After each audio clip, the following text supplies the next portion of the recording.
Amigos y amigas del arte de ser mujer, muchas gracias por continuar con nosotros. Y bueno, como cada semana ya estamos en la sección de cine con Enrique Delfín. Enrique, ¿cómo estás?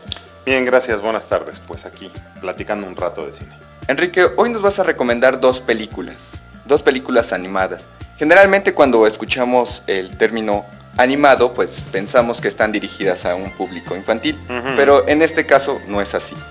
Una de ellas es una película muy interesante porque al parecer es un documental animado. ¿Quién se hubiera imaginado algo así? Un documental animado. Un documental animado que habla sobre los conflictos en Líbano, en los 80s. Pues la guerra civil del Líbano, la injerencia de Israel. Esta película que es muy interesante, como bien dices, porque pues, la animación ha demostrado su capacidad de abarcar diferentes géneros, ¿no? Efectivamente se confunde que es solamente para niños, pero si tú ves, por ejemplo, los cómics, hay muchos que por su estética, por su contenido, pues van dirigidos a un público adulto.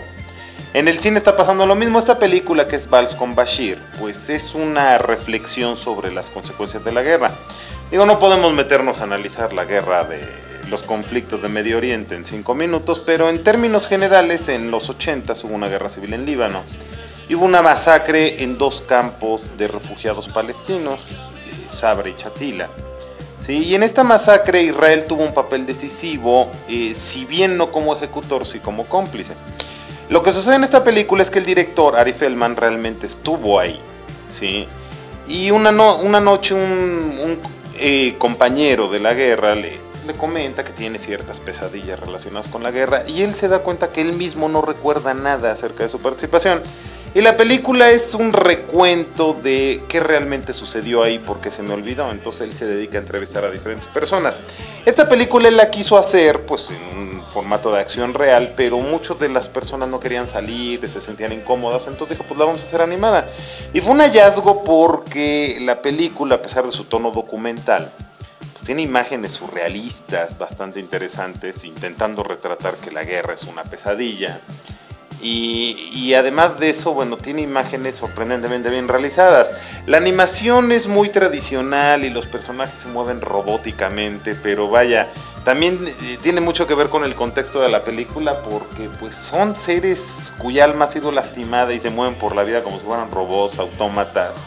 Y vaya, es una delicia ver este trabajo de animación, que además tiene una profundidad bien notable, ¿no? Porque a pesar de que el director es israelí, pues no intenta disculpar a su país, al contrario, o sea, habla de que tuvo una participación directa, si no como ejecutor, sí como cómplice y como el país que ocultó lo que estaba sucediendo, ¿sí? Sin duda, un elemento muy importante es la banda sonora. La música. Ayuda mucho a transmitir estos sueños que pues este soldado tenía recurrentemente, ¿no? Estos sueños y estas pesadillas, sí, la banda sonora es original, escrita directamente para la película y de veras le da mucha fuerza. Digo, les describo la primera escena, es la pesadilla de este personaje, donde vemos a una jauría de perros pues, corriendo enloquecidos por las calles, acompañados de una banda sonora trepidante, muy rítmica, y vaya, ese es el estilo cuya marca deja el director desde la primera escena y que nos va a acompañar todo el filme. Verdaderamente un filme indispensable y que no la ven los niños porque es de animación, pero no es precisamente para público infantil. Así es, Enrique. De hecho, esta historia, la película se llama Persépolis, digo, comencemos por ahí. Es la vida de una mujer iraní que creció durante su primera infancia en el Irán de los tiempos del Shah. Después, con la guerra civil, tuvieron que irse a Francia. Ella posteriormente regresa a Irán a encontrarse con un mundo en el que ya no encaja. Porque pues esa represión típica no de la religión musulmana, porque no tengo nada en contra de ella, ¿no? Sino de esos regímenes como los regímenes de los ayatolas allá en Irán, pues que se basan en la religión para reprimir moralmente a su pueblo. Pues ella regresa a Irán después de muchos años de vivir en Francia y obviamente se encuentra con una realidad en la que ella ya no encaja. Y después tiene que volver a Francia y encontrarse con que después de todo siempre va a ser una extranjera en tierra ajena, ¿no?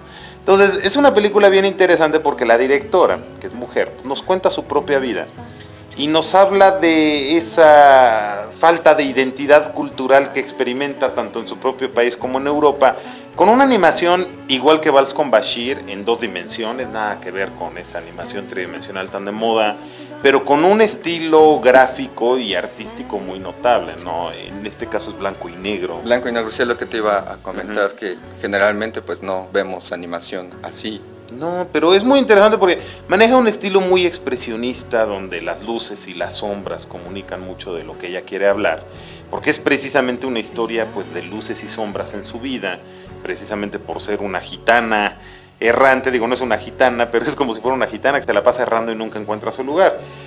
Ambas películas, digo, sorprenden por el estilo tan interesante que guardan en su animación, en su propuesta, que es bastante directa y muy cruda, porque no intentan ocultar aspectos de la realidad ni adornarlos, sino que se van directito a 2 conflictos históricos y culturales muy importantes, ¿no? La guerra, el conflicto eterno en Medio Oriente desde que Israel es país, y pues la revolución en Irán y las consecuencias para sus pobladores.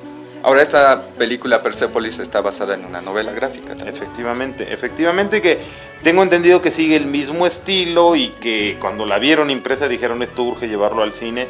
Y ambas películas fueron muy exitosas a nivel público, a nivel crítica, a nivel premios. Sí, el Oscar no reconoció ninguna porque sabemos que al Oscar no le interesan estos temas tan fuertes, pero por ejemplo en el Festival de Cannes Persepolis ganó un premio muy importante, no ganó la Palma de Oro, pero ganó uno de los premios de segundo o tercer lugar, no recuerdo. Y Vals con Bashir también fue una película muy premiada y que llama mucho la atención. Yo la recomiendo muchísimo, las 2 están disponibles en videoclubs y antes de que se las lleven porque no las rentan, pues hay que echarles un ojito. Enrique, pues muchas gracias nuevamente, y posteriormente podríamos comentar más sobre cine animado que es de excelente calidad, ¿no? Sí, pero por supuesto, ¿no? Y hay de todo tipo, ¿no? Desde el cine norteamericano, que no necesariamente es malo, digo, hemos hablado en este espacio de Pixar, y que tiene una propuesta un poquito más ambiciosa que lo que hacía Disney, el cine de animación japonesa, que también alcanza alturas artísticas bastante interesantes, y pues animación de otros países, ¿no? La animación, vaya, las primeras películas la animación fue uno de los primeros géneros en el cine y sigue vivo, sigue entero y experimentando nuevas técnicas y nuevas formas de expresión. Enrique, muchas gracias. Nuevamente, antes de irnos, ¿nos puedes recordar tu blog y tu dirección de correo electrónico, por favor? Mi blog donde escribo de cine es www.pueblaonline.com.mx, sin embargo con C. Y mi correo electrónico para que me dirijan sus comentarios, endelfin@yahoo.com.mx. Enrique, pues muchas gracias nuevamente. Gracias a ustedes. So many times it happens too fast. You change your passion for glory.